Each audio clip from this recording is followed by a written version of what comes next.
Welcome to Pagan Coffee Talk. So, what's on your mind today? Let's talk about people not listening. People not listening, okay? I'm going to be very specific about this type, all right? All right. Priests and priestesses walk around all the time in the pagan community, and we keep on talking about walking someone's path. Yeah. All right? Walking the wheel of the circle. Right. All right? And on all these things, you keep on hearing us use the word walk. Now, let's jump to a completely different topic that makes no sense at this moment. All right? Okay. But yet, I keep on seeing people going out buying these little short altars that are like 2 feet tall. Right. All right? And at no point did anybody sit there and go, if I'm supposed to be walking and I have an altar, how in the world do I walk my path on my knees when I'm kneeling at my altar? That is a good question. I don't think you can.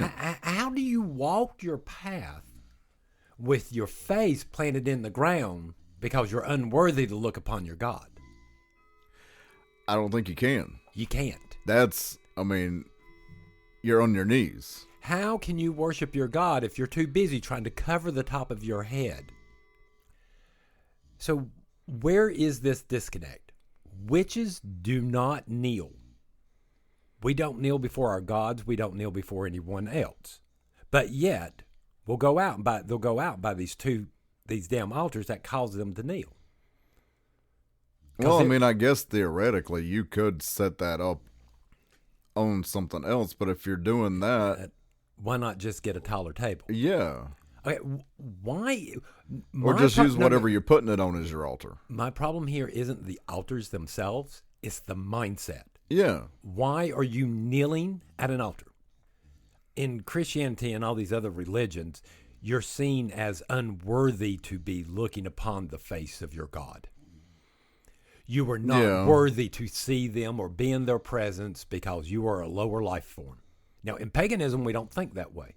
Well, the way I grew up in Christianity, it wasn't that you weren't worthy. If you look upon the face... It was that you did it out of respect. No.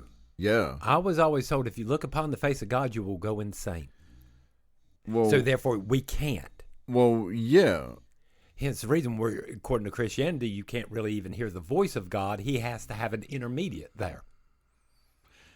True. That's where in the world, what's his name? The messenger comes from. True, yeah. All right. He's the word of God. He speaks for God because we can't hear him. Right. We're unworthy of this. All right. Again, this is the thought in most of these religions. Okay. Yeah. And ours is completely different. Yeah, it is completely different. We walk with our gods. We look upon their faces. They're not something completely out of our reach or something so far beyond us. No, they're not. Now, when we do talk about the source, we talk about the source being something beyond us, but we mean it as in it is so completely different than us, there's no grasping its concept. Right. It's slightly different than I'm not worthy to look upon the face of my God. Right, but now by that token, does that also mean, in your view, right, does that mean that when you're talking about the source, does that mean we would be able to view the source? We would be able to see and not go insane I think once a soul gets to a certain point, yes, they can start looking. But that soul would not reincarnate into this world anyway. Okay. The reason I asked that is because you mentioned the soul. You said the soul would be able to. Right. Christians believe the same thing because when you die and you go to heaven, you are able to look upon the face of God. Yes. No. Yes. No. I hate that. No, from my understanding, once you go to heaven and you worship, you still cannot look upon God. No, you can. You get a new celestial blah blah blah body, and then you go straight into worship. I've never heard that. Is what I have been told my whole entire life through all of my raising up in Christianity, the whole 9 yards. I've never heard that. At the end of the day, nobody, no matter what state that they're in, cannot be allowed to look upon God. Well, that's not what I was taught, but because we are technically unworthy. Again, not what I was taught. But so anyway, I was just curious. So. Yeah. But again, the thought there is the same. My point is still, we talk about walking, but yet nobody has put those two together. Right. Why? I have no idea. All right. Again, it doesn't make sense to me. It doesn't make sense because priests and priestesses, we use certain words on purpose. Mm-hmm. We want to invoke certain thoughts. Yes. There's a lot of times when we put out posts and stuff like that, people half-ass read them because they're too busy trying to, or I already know what in the world it is, and rolling their eyes and moving on and not listening to the individual words. Well, that's the problem with social media. We're so engrossed in it. I mean, not engrossed, but we're so inundated with social media on a daily basis that half the time we don't even really read the post. We just kind of skim through them, and if something catches your eye, then you might take some time and actually pay attention to it. But again, you're just reading that. If you're just reading the headlines and not the article, and the headlines doesn't always portray what the article's actually about. Right, but we assume it does. Right, but like I said, it's because we're so inundated with it now. I mean, in this day and age, it's all about social media. I also think there's this whole entire problem where they've come up with this guest reading, trying to teach all these kids speed reading and ways to read faster. Yeah. And in doing this, you sort of do skip a lot. Yeah, you do. All right, but again, one word in the side of a paragraph can change the whole entire meaning of it. And if you're skipping that one word, you could be missing something there. Exactly, yeah. It's kind of like reading Cliff Notes. We're dating ourselves. Kind of like reading Cliff Notes as opposed to reading the actual book. Right. Again, there are things that might be skipped, which are profound and may be for you, but you didn't, because you didn't actually read the book. Right. So I don't get this, why people don't always listen, and get very confused when we sit back and go, but that's not what I said. Well, when we say, well, that's not what I said, or you didn't understand what I said, or anything along those lines. Or you didn't actually take the time to read every word. You just assume what in the world it was. And or they say this, well, I didn't know. Yeah. But yet, if you go back and you read what I said, or you go back and you examine what I said, I told you. I might regret this later, but I'll give you one more example of what I'm talking about. I am a full-time priest, correct? Mm-hmm. You have heard me tell people this more than once. Yeah. But yet, there are members in temple that will still look at, I don't want to call them and interrupt them. Yeah. What the Yeah. Call me, talk to me, blah, blah, blah, over and over again, but I don't get the disconnect here. Right. The only thing I can think of is when you got that is you just really don't want to, you don't actually want to have a conversation with me. You don't really want to, you just want to bitch about whatever in the hell it is. Could be, yeah. You don't actually want to fix it. You don't actually want to do anything. Because you didn't take the time. You didn't read what in the world was going on. You didn't pick up the phone. But again, how do we get people out of that mindset? I mean, walk your path. Don't just casually stroll through it. Don't just half-ass it. Well, but don't sit there and assume that everything's just going to fall out in the sky in your damn lap. Right. I mean, this is a path of work. You got to put the effort in, baby. I'm just saying, at some point, you have to be responsible for yourself. Absolutely. And if I'm having to badger you just to get an answer out of you, that's not teaching. No, it's not. That's just aggravation on my part. Because, I mean, you sit there and you try to speak very clearly, and yet I still see people sit there and they will walk off and do the complete opposite or something else. It's the same complaint I have from all these people who come in, ask me for my advice, and then walk out the door and the very next day do the complete opposite. Yeah. Then why come and ask me for my advice if you're not going to listen to it? See, that I don't know. But I do think as a teacher, we need, if you're a teacher, if you are, a coven leader or whatever, I do think you need to take the mentality that I can only teach you so much, right? Right. And then what you do with that information, I can't help you. If you choose not to do anything with that information, that's not my fault. Don't come back and blame me because you don't know something. Well, How about, can we just be honest about it? If you don't know something, just say you don't know. Well, and that too. What do we always tell our students when we first start classes? Don't be afraid to ask questions. The only dumb question is one that's never asked. And how many times you hear that and you go, well, why didn't you answer anything? Oh, I didn't want to look stupid. Yeah. Anybody got any questions? Silence. Dead silence. I don't want to look stupid. But I'm going to look stupid later when I'm questioning about something that I can't answer. Or part of my faith or something, and I really can't answer, and I'm stumbling around and looking like a complete idiot. I mean, it's a real challenge. It really is.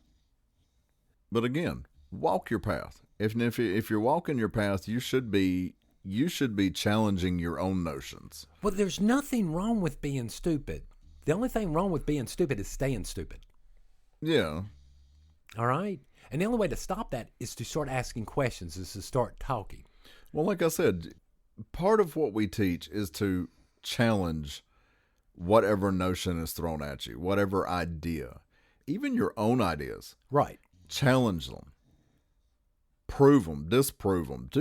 Do something. Sitting on your couch in your own little bubble, and not talking to anyone else is not changing anything. You're not actually growing. You're just sitting there in a bubble. No. But that's what we try to teach them. And again, you can only do so much. I would say this. I've instructed you in the ways that can help you. If you choose not to do shit with them, that is not my fault. That is not a reflection on me. Long story short, we went to ritual over at Lady Keegan's house one night. Mm-hmm. And she happened to have one of these short altars. Yeah. She had it out. She looked down at me. She looked at the altar. She looked at me. She's like, I know. It's all I have right now. And we stood around a 2-foot table, and she kept on having to bend over and do everything. Well, yeah, I believe that night we also wound up sitting on the floor. Which, older generation, not that easy to get up out of the floor. But, yeah. All right. But, again, the whole entire thing of me and her in a circle, and she heard the whole 9 yards, knowing exactly what in the world my problem is the whole entire time. Yeah. I mean, she said it right off the bat. She was like, I know. Don't say a word. Don't ask questions. This is what we have to do for tonight. Let's move on. Right. But I think something like that, if it's a temporary, I'm not so upset about. All right. But if it's something that you're daily doing, or that is your sacred space. I mean, unless you're sitting down and that's just where you're comfortable. But I don't know about you. I like to move around the altar. I like moving around the altar. I mean, don't get me wrong. Yes, there are times where I have to sit while I'm in circle. Sure. All right. But when I do that, I'm literally eye level with the freaking altar at the time. Right. So it's not like I can't see what's going on or anything like that. Right. That's how tall our altars are. But well, they're working altars. They're working altars. And what do we mean by working altars? Well, it means you're able to move around. You're able to do stuff at this altar. You're able to set your tools down and pick your tools up without knocking anything else over or setting anything on fire. Right. All right. Again, it's not these quote unquote altars that you see where they're really just shrines to a certain deity. Right. And again, nothing wrong with that. But that is not an altar. No. An altar is a working tool. Again, our opinions. We get it. We understand. Just letting you know, for us, that is not an altar. All right. Well, again, I also, keeping on this thing about the whole kneeling thing, when a couple of years back where they were going around, are you going to kneel for Black Lives Matter? I remember looking at you going, I hope they don't run across a pagan. I know, right? A real one, because they'd look at him and go, I don't kneel for my gods, and walk off. Right. So, I mean, because y'all also have to remember it, from what I know, like the viziers and stuff like that, they never really kowtowed to kings either. No, I don't think they did. No. So again, this is a long-standing tradition in craft, not to kneel, not to take the knee. Right. All right. I mean, there's a bunch of other reasons inside of traditions that we're not going to talk about, but This is the big one for us. It drives me up the wall. Well, I don't know how you change that mindset. How do you get people to start realizing, yes, you need to analyze and sometimes dissect every word on a page? I know it's time consuming and a pain in the butt, but it is. Being dyslexic and have to learn how to read the way I do, I see where in the world I have the wrong concept in a book or somewhere because I couldn't read a word. Not that I didn't know what the word meant or anything. I couldn't read it, so I put something else in there I thought matched. Well, perfect example, when the Harry Potter books came out, I remember you were like, oh, I want to read these books. Even I wanted to read these books. Right. And you'd be sitting there reading, and, you and I would come out and we'd start talking about and be like, well, what section are you in? And all this, and you'd mention somebody's name and I'd be like, who? Who? And you're like, well, I don't know how to read it, so I made something up. Again, just FYI, dyslexics reading names is a very hard thing to do because there's no context to a name. Right. You can't put a picture to it. I can't put a picture to it. And your thought process is you put pictures to words. So again... So I just made up names that I could keep on remembering so I could keep track of them. The H guy keeps on doing this. He's big. He's hairy. Right. But again, that could potentially change an outcome of part of that story. Right. Because if it's not a name, it might be something else. Well, God forbid if the name happens not to fit the character and there's a joke about it running through there, I will never catch it. Right.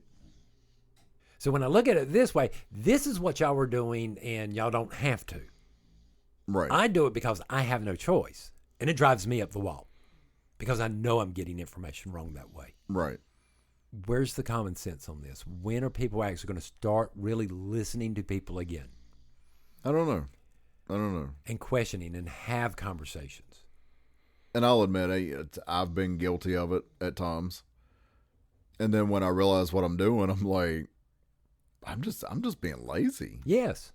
I'm not paying attention. No.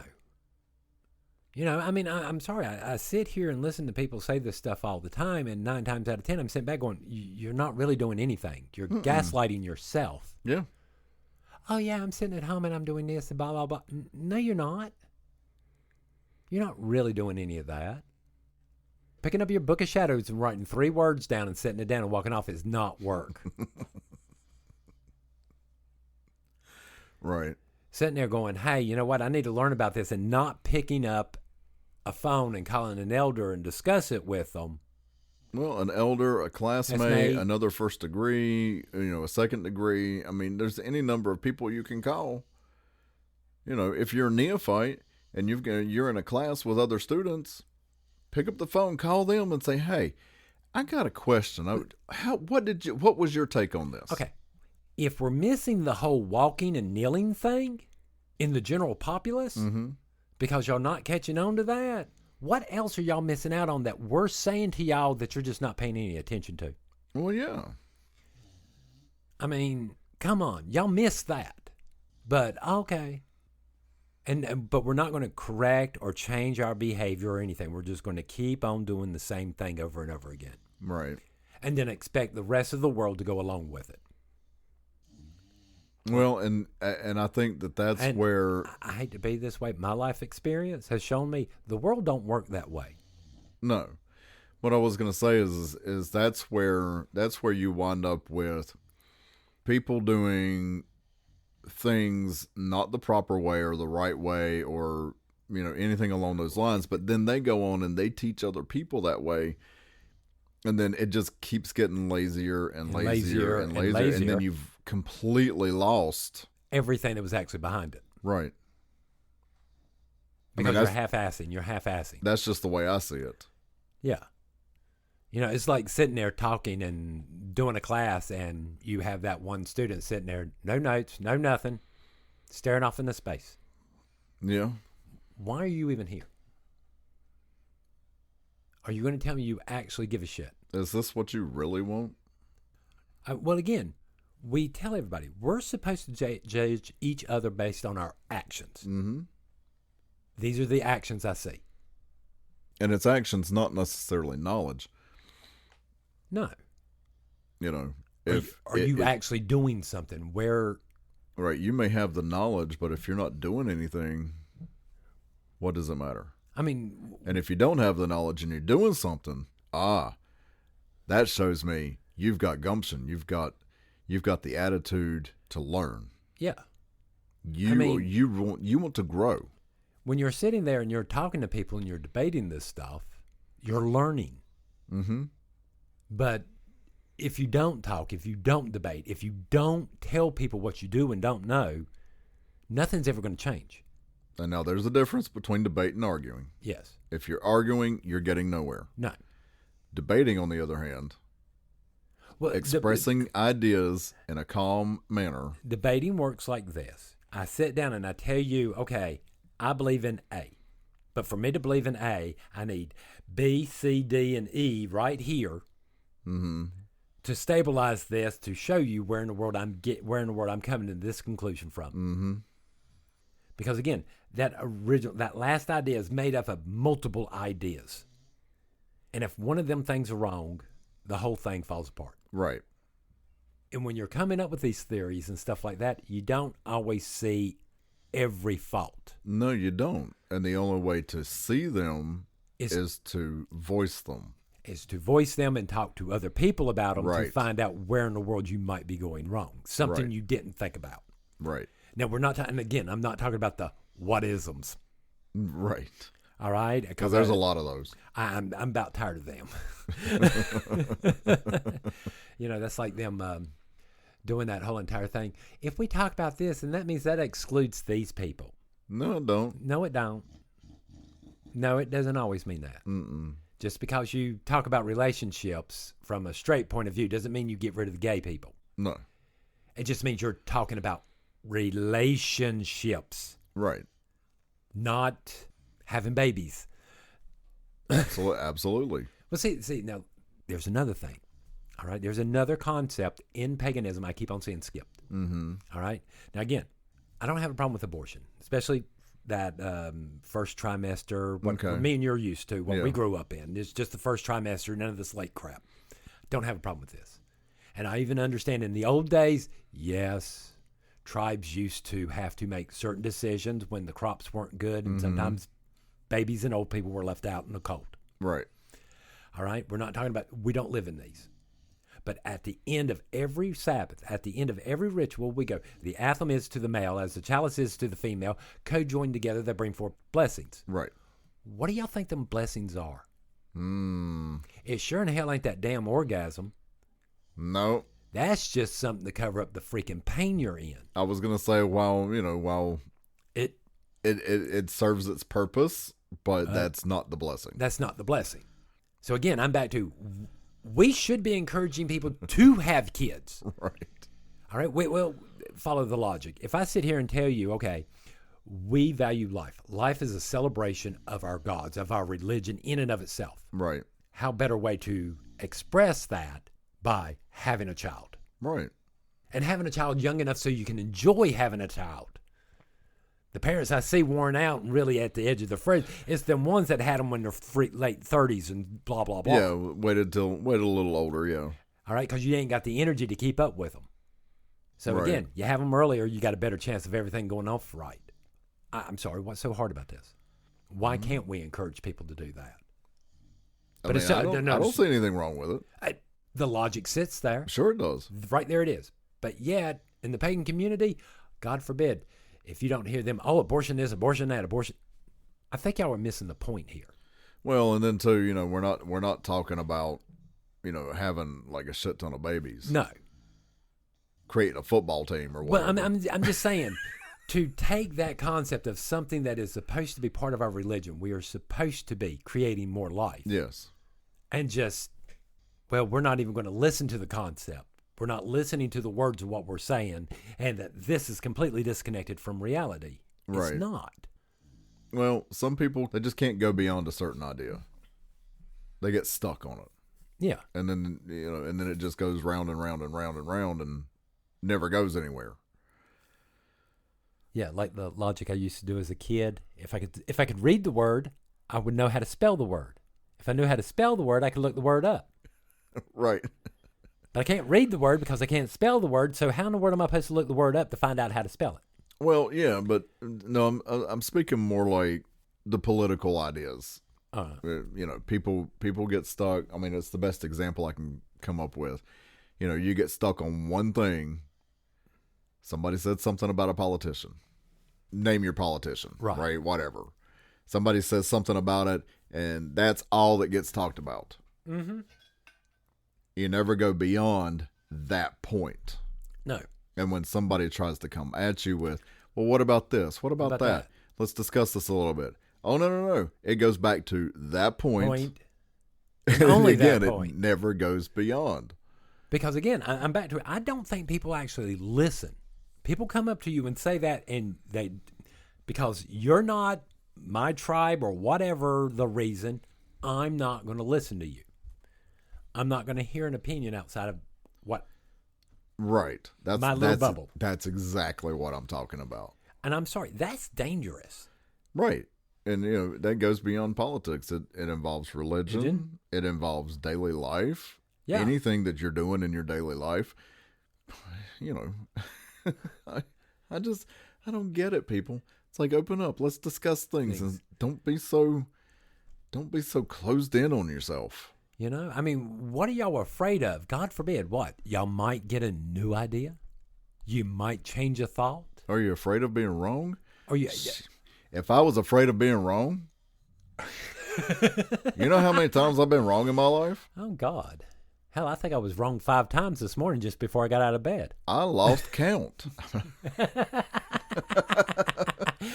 I've lost count the number of times that I was wrong.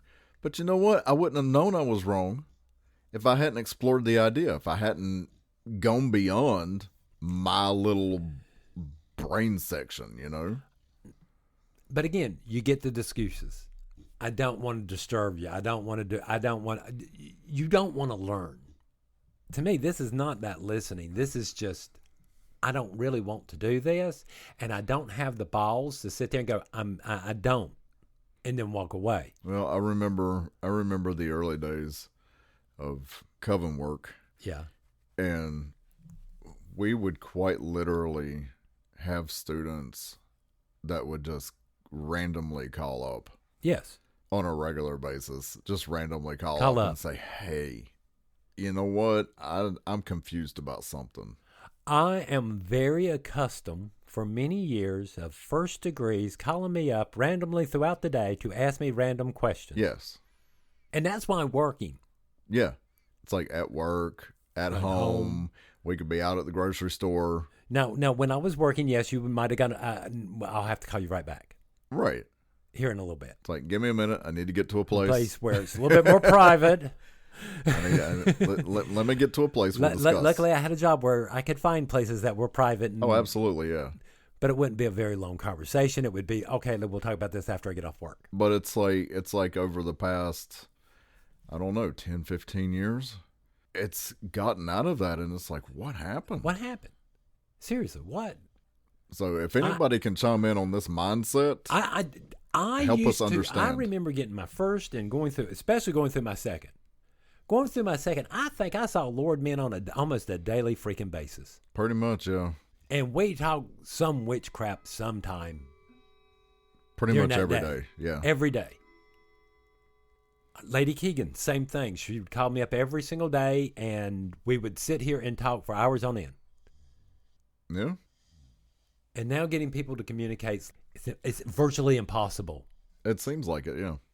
So make it make sense. Make it make sense. How in the world a priest can sit there and go, you can call me whenever. I don't want to bother you. Right. I don't know. The only thing that does make sense at this point, coffee. Thanks for listening. Join us next week for another episode. We travel down this trodden path, a maze of stone and mire. Just hold my hand as we pass by a sea of blazing pyres. And so it is the end end of our days, so walk with me till morning breaks. And so it is the end of our days, so walk with me till morning.